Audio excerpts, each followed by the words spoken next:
the number one fear that's plaguing both Gen X and Gen Z. And Brent, I am so excited to talk about this because whenever I hear that there is somebody who is afraid of something or has some fear circled around a financial topic, I love that we get to speak into that. And we can hopefully assuage some of those fears and make them feel better about them. What I like, Bo, is that we don't beat around the bush. When we tell you a headline of like some common fears, we're like, well, let's go ahead and give the people what they want. That big fear is feeling completely underprepared for their financial futures. Now, Bo, people immediately go, wait a minute. You have two generations, and we even skipped one in between, those millennials in between. But I am the Gen Xers. You're not Gen Z. But Nope. Gen Z is more of the children of Gen X.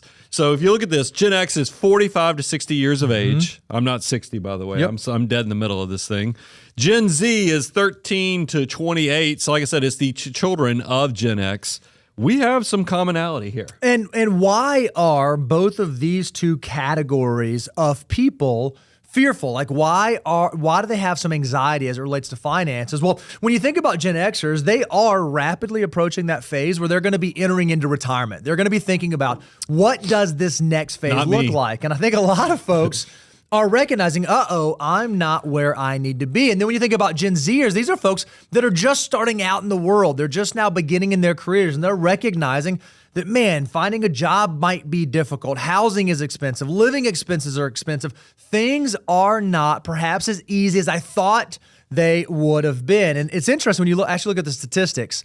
54% of teenagers right now, these are like young folks not out of the house, not fully adults yet, say they feel underprepared for their financial futures. Well, look, I at least feel like we're doing our part by sharing good financial education, but I understand the uncertainty because student loan burden. Yep. I mean, it seems like every legislation coming out of Washington has some different impact on student loans. Plus, colleges haven't done them any favor on how expensive the cost of education is.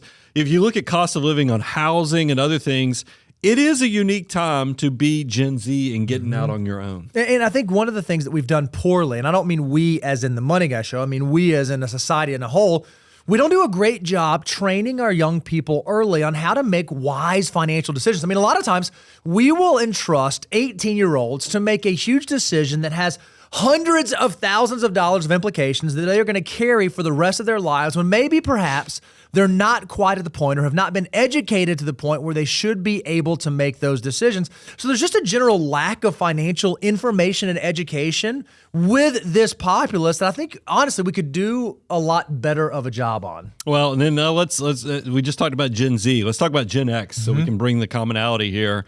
52% of Gen Xers feel that they're financially not prepared for retirement. That's 1 out of 2 folks in your generation. And I kind of get it because realize, we were the big science project for the future is because in the past, everybody had pensions, Social Security was well funded. We are the first generation that's this big experiment with 401ks and instead of being defined benefits, we're kind of now we're on this defined, we're going to give you this a certain amount of money every year and you good luck, make sure you do it right. Well, and a lot of Gen Xers had to learn this stuff early on. A lot of 401ks became popularized during the Gen X upbringing. A lot of Roth IRAs came into being during that generation's career. And if you look at the actual numbers, this is according to Investopedia, the average Gen X household has only saved about $40,000 for retirement. And remember, these are the folks that should be at least seeing the destination line. They're not, maybe the landing gear is not quite down yet, but they're getting to that point. And they've only got $40,000 saved for retirement.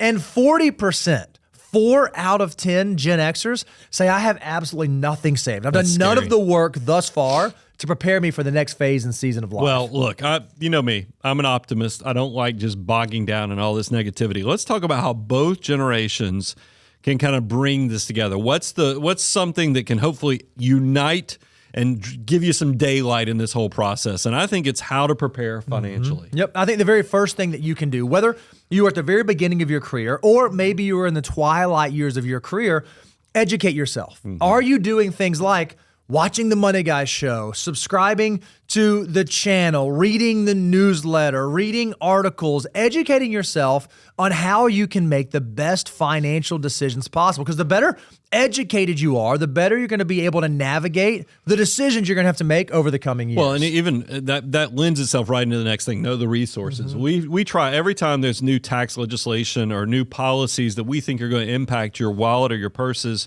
We try to be on the front lines to load you up so you know how to navigate this as well, because then I want you to be as proactive as possible. I mean, it made me sad on that previous slide to hear that my generation, that the typical resources are around $40,000 saved, and then 40% of them actually have absolutely nothing saved. Where were the Mr. Morrows? Meaning, where were the people? If you remember, that's where I got motivated in my high school years, where I had an economics teacher just in a off-brand. It wasn't even part of the curriculum, saying if we just save $100 a month, I could be a millionaire. And that's what lit the spark. I want that for everyone. I don't care if you're millennials, Gen Z, Gen X, boomers.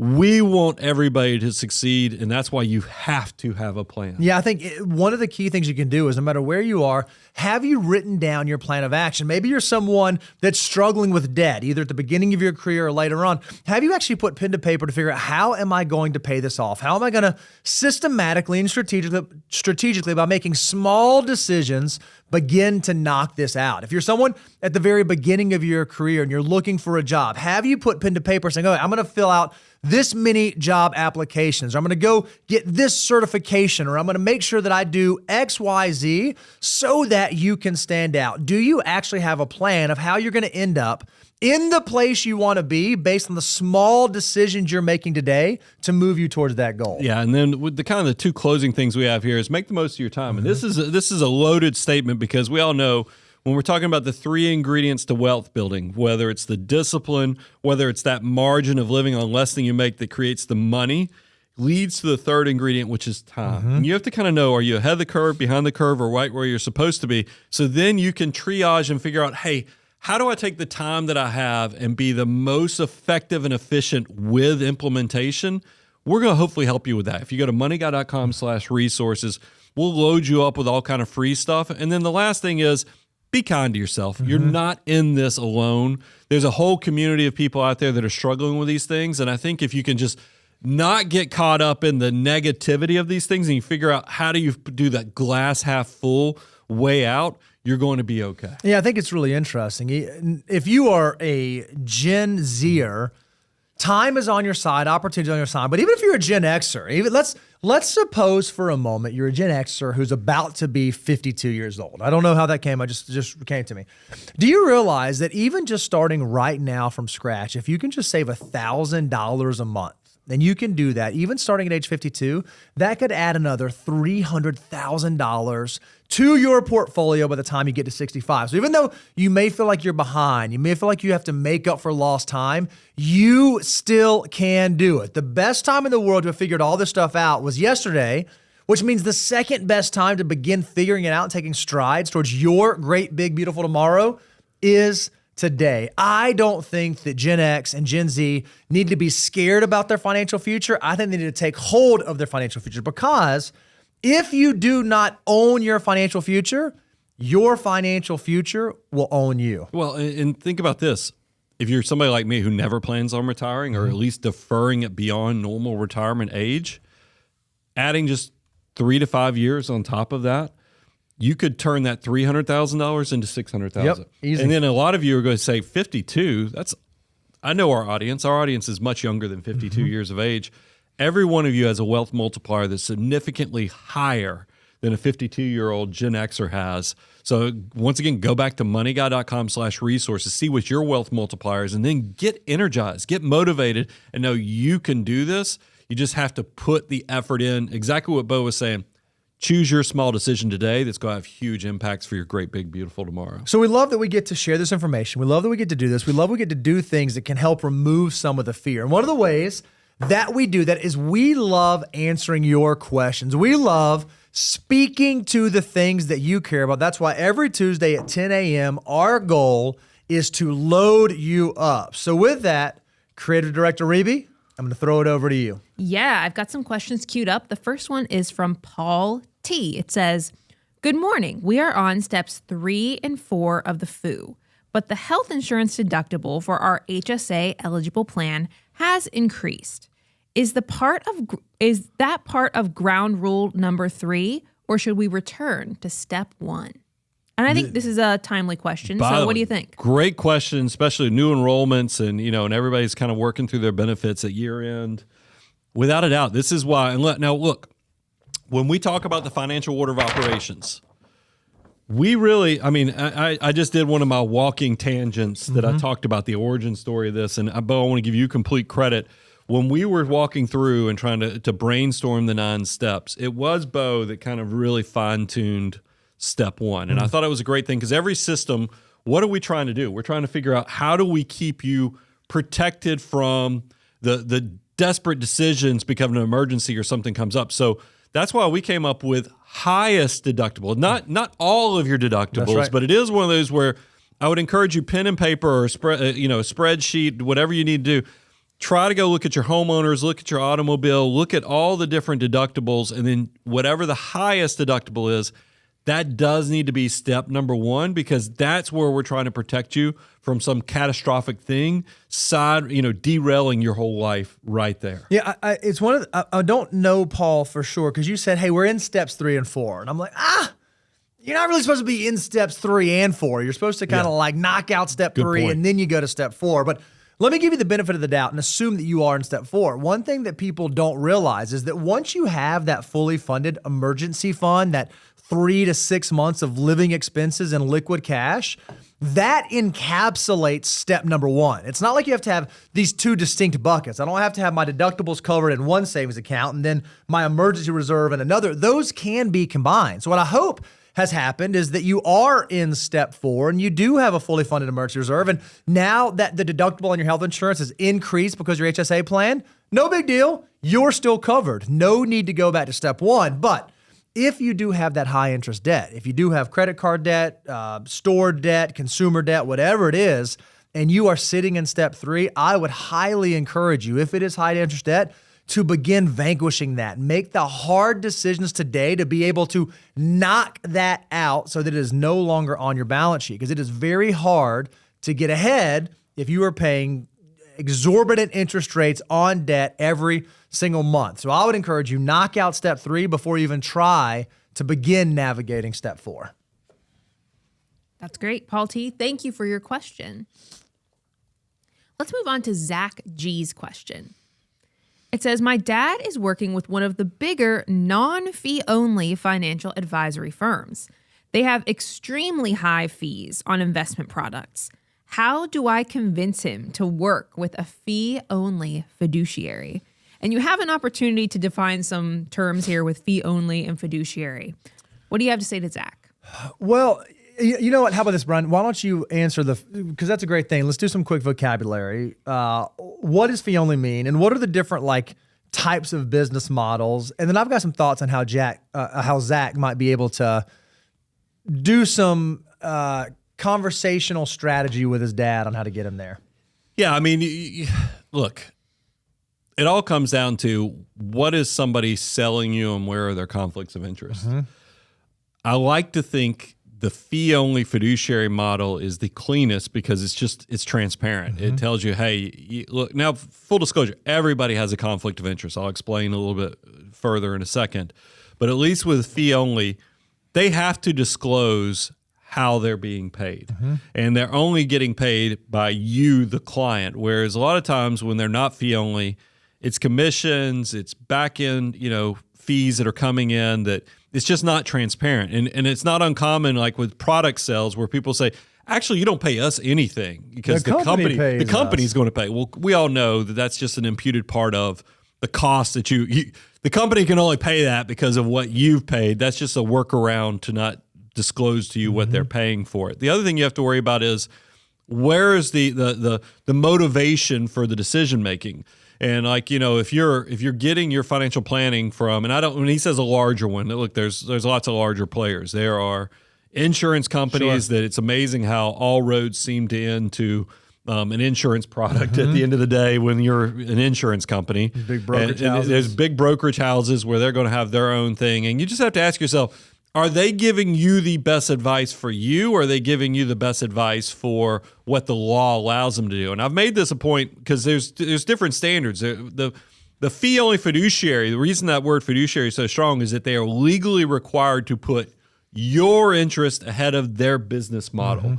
Whereas suitability and other standards, which are still legal, these are completely legal, it's just that they don't have the same legal standard to where your interest doesn't have to trump the business, because it's more of, are you suitable? Is this advice reasonable and suitable? It's no different. I've made this analogy before because we just came through the Halloween season, is that, you can eat candy and it's suitable for human consumption, but it's not actually your best thing that's going to provide nourishment, make you the best version of yourself. But legally, it's okay if you had somebody who is just coming in every day and just giving you, we'll give you Reese's for breakfast, we'll give you, some Snickers for lunch because it satisfies you. And it all sounds delicious. It all sounds great, but you're going to notice you get sicker and sicker. You're not the best version of yourself. Whereas you have a dietitian who's actually trying to feed you what you want. It's not always great, but you at least know that you're getting stronger, you're getting better.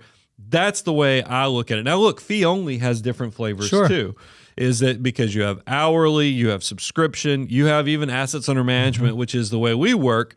And I don't mind sharing, we're unapologetic because I like long-term relationships. I'll come from a public accounting background where that works on an hourly basis, or even subscriptions. The structure there is going to be like, how do we get you done and as fast? And then there's even as a person who pays like hourly, you're probably not going to go ask every question because you're like, well, gosh, they're going to send me a bill for 0.2 hours. That's annoying to me. I want somebody who's going to answer whatever questions so that I can feel like it's, whatever it is, it's unlimited. And that's why I like ongoing, because I also know relatives. It's kind of embarrassing when I give advice to a family friend or a relative, and then they come to me 4 years in the future and say, hey, this is what you recommended to me 4 years ago. And I'm like, oh, gosh, we changed all that, because the market, the economy changed. Just that's our thing. I'd rather have an ongoing relationship. And also I think we're doing things differently because we're doing true financial planning. It's not just investment management. I think that's a whole nother discussion. Your question, Zach, the way you kind of tell it, hey, how do I convince my dad to move to fee only? And I think you always have to be really careful when you use the word convince, because I am more about, in a conversation, I want someone to have some self-discovery. So I would approach it with the Socratic method and start asking your dad some questions. You said that you noted with his current advisor, with the current firm he works with, there's a lot of like really high fees on the investment products. Well, what I would do is I'd say, hey, Dad, let's look at some of the funds you hold. Hey, okay, this blank of America blank fund, right? Let's go see what the internal operating expenses of this fund are. Okay, I see that, man, that's like 0.75, 0.85. Well, what are they investing in? Well, they're investing in a lot of the names you see every day in the S&P 500. Okay, well, Dad, you realize for the same exposure that you're getting this very high cost fund, you could go buy an S&P 500 index mutual fund or ETF, and the internal operating expenses are like 0.015%. And I would just kind of go down the list of his funds and say, Dad, you're paying this. You realize you get the same thing for this. You get the same thing for this. So that's a real easy way to solve the like investment product part. But then I would take my line of questioning a step further. And this is a little bit of like trade secret, industry secret, cheat code for those of you out there trying to figure out if you're in a solid advisory relationship. I would ask your dad this, hey, Dad, every year at tax time, does your advisor like ask for a copy of your tax return? Does your advisor like review and look over your tax return? You have conversations around that? And a lot of folks can say, no. They tell me that's for my CPA. That's for my tax accountant. No. Dad, I'm not talking about preparation. Obviously, your accountant, your CPA, they're going to do the tax preparation. But is your financial advisor talking with you about that and coordinating with your accountant? Oh, no. He says that's not what he does. Oh, okay. What, Dad, have you had your financial advisor, has he requested copies of your estate documents? Has he read through them to understand what happens if something happens to you and where the assets go and how the plan is supposed to flow? No. That's up to my attorney. Well, no, yeah, Dad, I know the attorney's the one that writes the documents, but has your advisor talked to you about that? And are you on the same page? And you will begin to uncover very quickly, if you were working with a true fiduciary financial advisor looking at your entire financial picture, or if you just happen to be working with an asset manager, with a money runner, which not that there's anything inherently wrong with that, but you want to know that going into, because they are not the same. So think if you can start asking your dad some of those questions, it will bring to light some of the holes that may exist. And then it will provide the opportunity to say, hey, Dad, have you thought about looking at a fee-only financial planning firm? Have you thought about talking with a fee-only financial advisor? Because that's the kind of stuff that they do, and that's the kind of work that they can help you with. Well, I have, even some of these big companies, you'll say, start talking about Roth conversions, education planning, and they say, hey, I can only give you advice on assets that I'm managing. That's a red flag. Yep. Because we all know that the holistic side of your financial life is not limited by the boundaries of what accounts your financial planner has. It's just like property and casualty insurance, other things. You want somebody who's actually trying to help you navigate, because as you get 7 figures and beyond, you're the CEO of a 7-figure enterprise that you need to get good feedback so you can be the CEO and make great decisions. That doesn't stop at the boundaries of just what is in that account. It just doesn't. Yeah. And by the way, we have go to moneyguy.com/resources. We have questions you should ask your financial advisor. Go to Yeah, good moneyguy.com/resources, download that, deliver, or go to moneyguy.com/become a client and give us a crack at it. We would even love to potentially have a conversation with your dad For sure. about what fee-only financial planning could look like for him. No, I honestly do both. Go grab the resource and then go to become a client so you can schedule a call and ask all the questions. I love that. For Abound Wealth. I love it. All right. Zach, thanks for the question. You mentioned Halloween. Ruby, did your kids dress up for Halloween? Did y'all do did. the Halloween thing? What were your kids? We were Super Mario themed. All of you. Oh, wow. All of us. Who was what? Did you steal some of our costumes from the basement? I did. No, you know I did because I asked you. I didn't just steal it. We were Mario and Luigi. You don't even remember that. Back when we used to dress up for Yeah, Halloween. I have the footage. We did a little TikTok. We did a TikTok thing when we did that. Do you remember? I mean, we did a whole react with you guys dressed up as Mario and That was Luigi. pre-2021. So yeah, I grabbed some remember doing pieces that of in the old your look. Mario costume. So my husband was Mario, I was Princess Peach, my son was Yoshi, and our baby was Luigi. That's So fantastic. it was very cute. What about Preston household? How are the Halloween costumes? Preston? My youngest had 2 costumes. She was Wednesday to go to school because that got her a dress code pass. Okay. And then she was a bumblebee for the actual walking around the neighborhood. I like That's 2 awesome. costumes. That's so good. Yeah, that's a move. She really liked the bumblebee. It was actually comfortable because sometimes with Halloween costumes, there's how cool they look versus how functional they are to for walk around sure. a neighborhood. I am not a very serious Halloween costume person. I had a Hermione. I don't know her last name. And I had a Ginny Weasley. So Harry He does Potter know that theme. one's Harry last Potter name theme, yep. somehow. Yeah, very cute. I see a Universal trip in your future. We'll see. Remember that time I went Your to girls will Disney? love the pool. They'll love the pool. They'll love the resort pool. That's awesome. Oh man. They like some Dollywood though, right? Love Dollywood. My kids love it. That is actually one of our family's favorite little getaway things to do. I think because it's so much more Disney's big. There's just a lot to go there. And my kids were younger then. But Dollywood, get some of the not monkey bread. What's it called? The cinnamon roll bread. stuff. Yeah. Chef's kiss. Chef's kiss. I haven't been to Dollywood in probably 3 to 4 years at this Really? point. I guess time to that go kind of back. makes But sense. I did find myself I am the other surprised. night. I watched a 35-minute video because I guess on November 1st they start doing all the Christmas lights. Yeah. And I just my wife thought it was crazy, but I was just I was just mesmerized by this guy who's walking around doing all the things at Disney at Dollywood. And I was like, why? Why I need have to we go gone there. back? Well, and the cinnamon bread looks really good. We'll go. That's really the main reason. If I can't get my family to do, we ought to do the content team. Just ought to load You've it been up saying and get it. over there. In. You've been saying That's it. just right down the street. It's only 3 hours away. Say less. We're down there. the street. Love it. All right, want to do some more personal finance? Yes, ma'am. We've got a question from Mr. Trib 12. It says, I drive a car that is not 23.8, sadly. Maybe that was before he found the Money Guy show. I don't know. And I am looking to downgrade to a car that is around 6 to 9K. My current vehicle is worth about 17K, but I owe 19K. Without the cash, how can I make the switch? All right, I'll make sure I got all my numbers right. The car is worth 17, but we owe 19. I need to go buy a car that is $6,000 to $9,000. All right, I've got a thought, but I hate my thought, so I want to hear yours. So I have time to come up with a better one. Well, I mean, look, there is a delicate balance here because fortunately, with interest rates being dropped here recently, that car loan potentially could qualify as not high interest debt on some of, even in the used car market. I think that I've seen stuff. I wonder if the part of 6%. But I wonder if the part of 23.8 that's really getting him is the 8%. I bet that this car loan that he has out is taking a big chunk of his income, and that's what the that's well, why no, I get it's a rid of cash it. flow issue, and that's why probably a reset does make sense. It's just what I don't love is that negative equity component. I would almost rather level set. I mean, if he could, you're in a crappy situation, bad situation.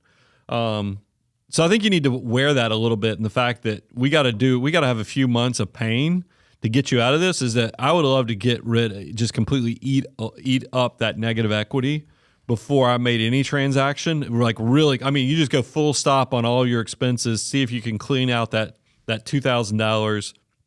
And then now when you go and buy whatever the reasonable used car is that you can get for less than $10,000, you then respect the 23.8 at that point because, and just promise yourself you'll never make that mistake again. Yeah, I wrote down what I want you to do and then what you could do. And what I want you to do is exactly what Brian said. I want you to tighten the belt, batten down the hatches, do everything you can to knock down that car payment so that you are not underwater. That's it's got this 23.8 is 20% down. And if you got negative equity, that's not 20% down. That's right. So I want you to cancel the subscriptions.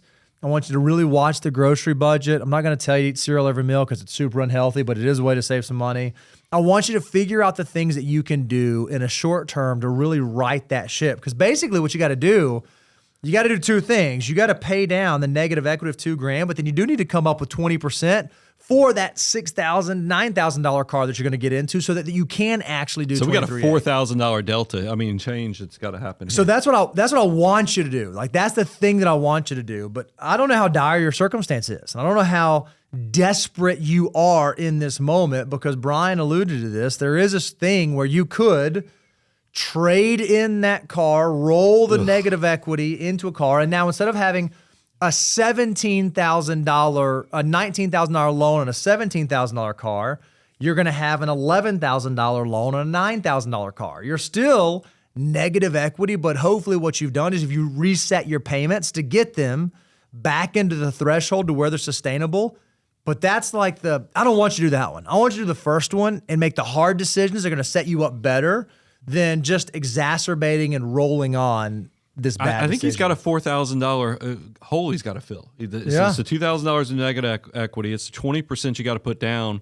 I think you look at $4,000 and you treat this like, all the caper movies that we saw growing up where, there's not dance-offs and things like that. So you have to go drive. Well, I don't know if you want to. There's some type of side hustle. You're about to say Uber. Challenge yourself to find yeah, well, I know the vehicle's not going to $4,000. fix that because you're going to depreciate yourself into a pickle. But there's got to be a way. Take extra hours. You got to figure out some way to get past that $4,000 hole because I do not love the idea of negative equity because it defers facing the music of what Just got you kicks in the this can. situation. That's right. No, that was a great answer. And Mr. Trib 12, we're really glad you're here. And I hope that helps you think through a difficult financial situation, but hopefully you can move past that wisely and continue on with the food and you'll be better for it. All right. Walker P has a question. It says, with 2 under 2, when should we move our kids' savings from 529 plans to custodial Roth IRAs? Why would you want to do that too? What's the there's kind of what's the comparison? realize these are two distinctly different vehicles. Yeah, this is not an age-based thing. The age of your kids has nothing to do with the answer to this question. It's the why. That's the I mean, why. because 529s, the why on 529s is education funding. They originally were started for college funding. That has been expanded many times over to where now it can be for K through 12 education. It can be for trade schools. It can be for, of course, for college. It can even be for education supplies and other things.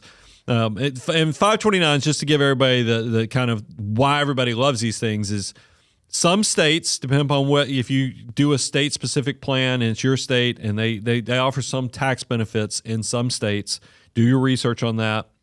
So it can even be incentivized to fund a 529. But if you use it for qualified education expenses, part of that list I just went through, all the growth is tax-free. Mm-hmm. So it sets up an incredible thing since you have your kids, if you use college, which was the initial thing, close to 20 years of compounding growth. And having a senior in college myself, I've seen the power of these accounts. I mean, I was just saving small little things, $100 here, $200 here, and it turned into, thousands of dollars that paid for my daughter's college. Now, Roth IRAs, and now this new component of custodial Roth, the why on these is tax-free growth for retirement, but they have a huge asterisk next to them, is that you're required to have earned income. That can be from wages, that can be self-employment income. You can't open these accounts just because, so that's why a transfer doesn't make any sense. Yeah, let me speak to that for a second, because I've actually had this conversation 2 times in the past 2 weeks with 2 clients. Oddly enough, both of them pilots. It wasn't until I thought right now, both of these clients are pilots. Both of them have young kids. One is like 12 years old. The other's like 14. And they've been listening to the show and they love the stuff we talk about. Like, guys, I want to do the custodial Ross. I'm ready to do it. I'm ready to do it. My kids have been helping. They've been doing odd jobs around the house. I've been paying them for chores. I'm, building this building out in the back, and my kids have been helping out with that. I'm going to pay them for that. I really want to do the custodial Roth. And what I told them was like, hey, I love that. I think that's great. I think that's amazing. But you have to be able to show earned income. And so in order to do that, you have to file a tax return. You have to claim that income, and it has to be something that you do. One of the things that I really encourage parents to think about, and I know this is a hot take because in like the financial world, people want to be as like specific and esoteric as possible. Well, they're hiring babies as models. Yeah, don't overcomplicate it. And this is what I told both these clients. I said, hey, look, in the next couple of years, your kid's going to go get a job where they get a W-2 or a 1099. There's going to be some natural tax reporting that's going to be required anyways. You're only a year, 2, 3 years away from that. Right now, don't overcomplicate it, forcing the tax return, trying to create the income. There's nothing wrong with doing a custodial account because you're still going to be able to do the same sort of thing. If you want to be able to do some sort of parental match, you can do that into a custodial account. You want your kid to be able to put money in, you can do that in a custodial account. Keep it simple. There's no need to complicate it until it actually makes sense to introduce in that complication. So as you have these 2 under 2, college is a great thing to begin saving for. It's a great thing to just start putting the money, and you don't have to think a lot about it. You can kind of set it, forget it, pick a target retirement index, age-based or aggressive age-based type plan, have your contributions go in, and then you can focus on other stuff. And then as your kids get older, then you can introduce in the custodial, the UTMA or the custodial account. And then as they start working, then you can graduate to Roth. So it's like this natural progression. You don't have to have all these accounts all established and all funded 2 years into their lives. It's almost like there's an order of operations to the way finances work. We should do Wild. a kids order of operation, like a coup. Oh, and that's kind of clever because it's like That's not how you spell kids. like Well, I guess K-O-O. coup C. well, yeah, but it was like the literary I mean, Okay. like KOO, right? Like kids order I'm of tracking, yeah. operations.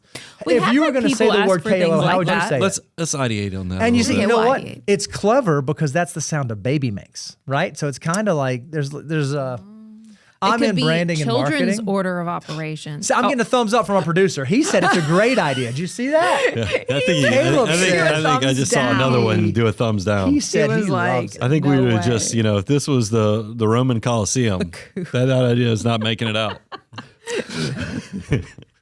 That was pretty painful. Fun though. Agree to disagree? Walker, thank you for your question. Glad you're here. 2-year-olds probably not doing Man, a custodial Roth. 2 under 2. That's know. That's a middle that is messy. That's the Awesome time. and amazing and incredible. Messy though. Don't blink though. Don't blink. It goes quick. All right. Days are long, years We've are got an short. interesting That's right. one from Matt Y up next. It says, on which step would you spend some of your saved money on emergency preparedness or disaster preparedness? And then he qualifies. I am not talking about doomsday prepping, but would a hurricane, fire, blackout, or earthquake preparedness kit fall into step 1, step 4, or step 8? Personally, we happen to live on the West Coast, where earthquakes and wildfires are not rare. And this sort of future preparedness is something we need to think about.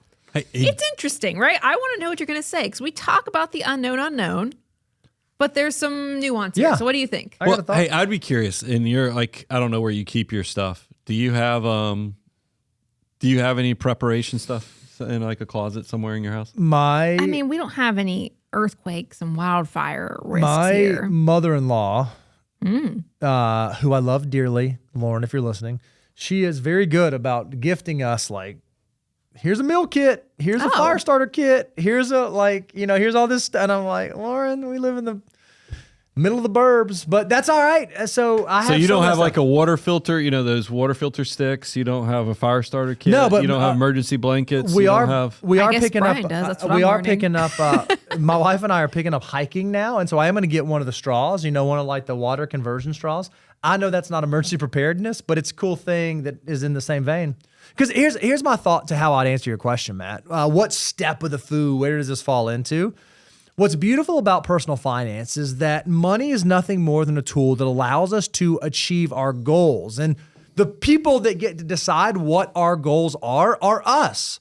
And so for you, as you think about all the financial goals you have, one of the goals it sounds like is, hey, I want to make sure that I'm prepared for an emergency. If there were a wildfire, if there were an earthquake, one of my goals is to satisfy that. Now you have to decide, how far up my priority list does that goal fall? And if it's like, hey man, I'm losing sleep at night, I am really anxious about this, I'm really nervous about this, then yeah, that may be one of like the step 1, step 4, early on risk management things that you need to have in place.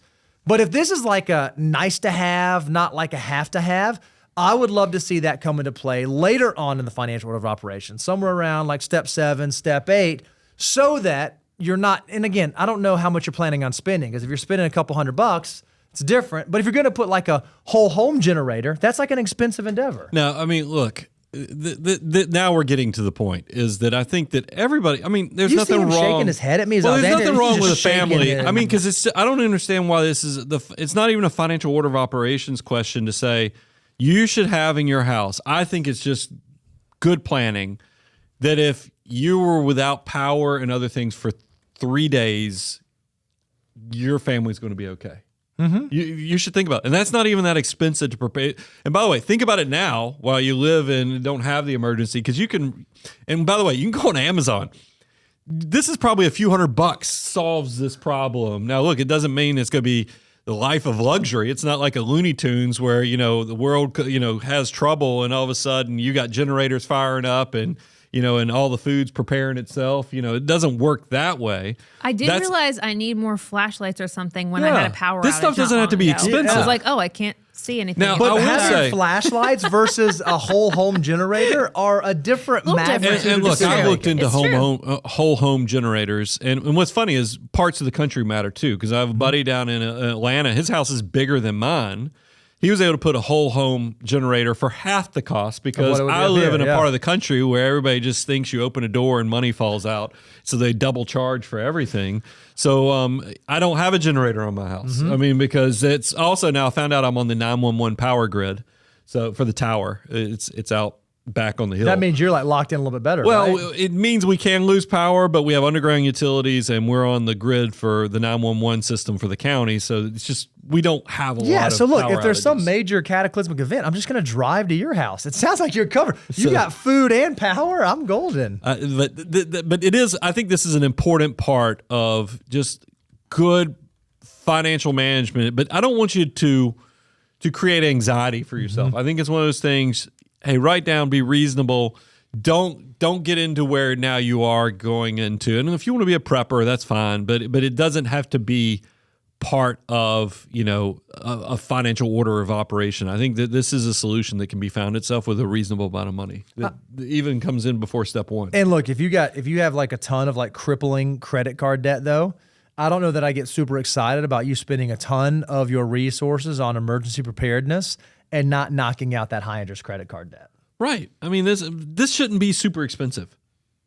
I think, again, that depends on the scope, right? Because having some extra food is one thing, but having a bunker is a different thing. We used to do I did Google one of these like earthquake preparedness kits. So I'm not as schooled in this, and they were like a couple $100. Like, they weren't crazy, I will say. I'm telling you, based on my cursory research. Years ago, we used to have like some Amazon affiliate links where we'd put our favorite things. This would be like, based upon this question, we could put up. There are these water filters and other things, these in this category? straws. I mean, they are pretty amazing. I would encourage everybody to go buy something so you could at least provide water for your household if something bad. And it's not that expensive. There's technology that's pretty amazing. And even turns swimming pools into water sources. Ooh.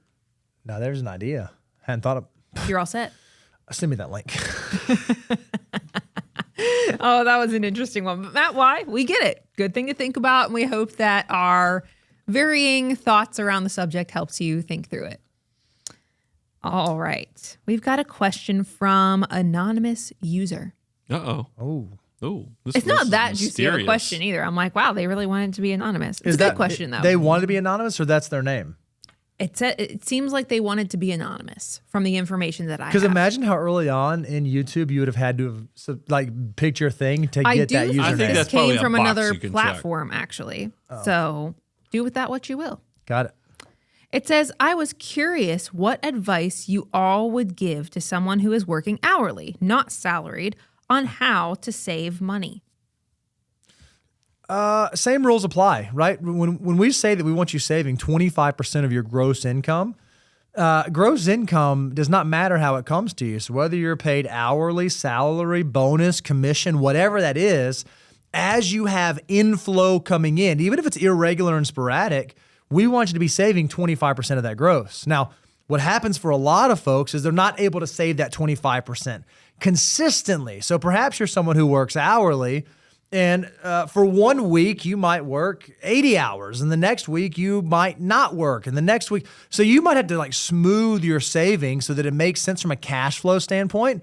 But I think if you're hourly, you should think about saving in the way you structure your dollars the exact same way as someone who does it that's paid salary. Yeah, my thing is just be honest with yourself. Know thyself, is because I think sometimes people who work hourly, some jobs will let you work a gazillion hours, and you're like, well, I could do that, because I'm trying to get out of debt. I'm trying to do this. Be realistic with your assumptions on what you're doing, because that's one of the things. Planning is only as good as the data you put into it.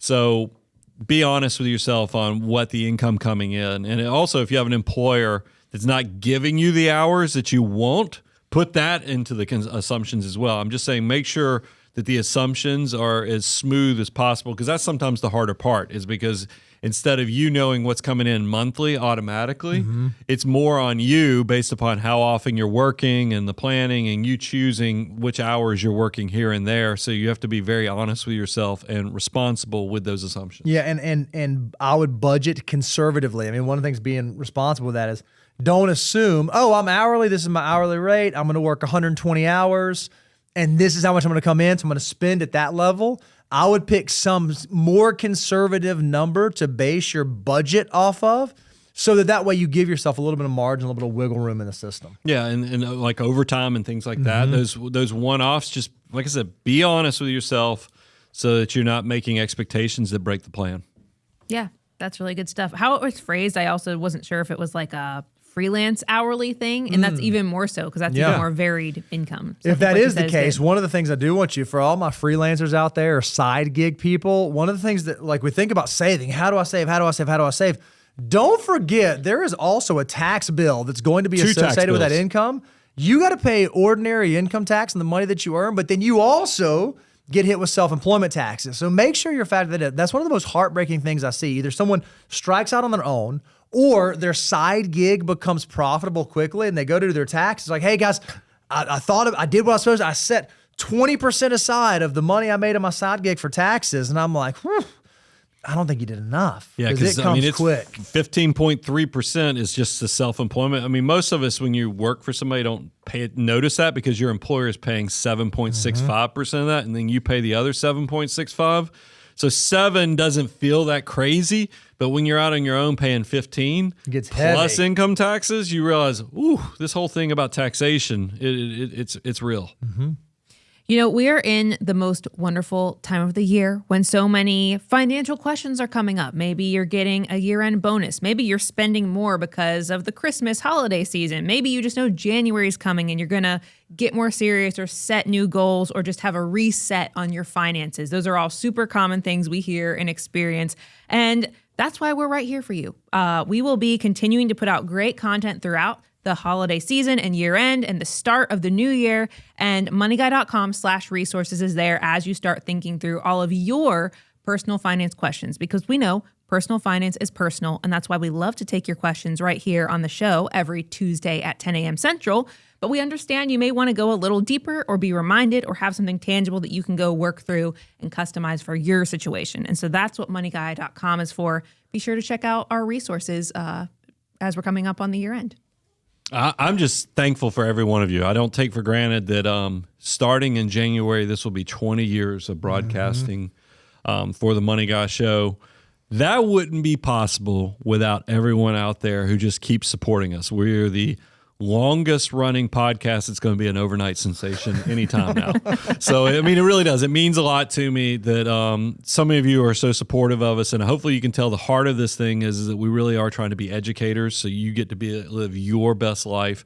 And if you're one of those people, maybe you were riding around in middle school and your parents were listening to the Money Guy Show, the podcast, and now you're a titan of industry and you're crushing it.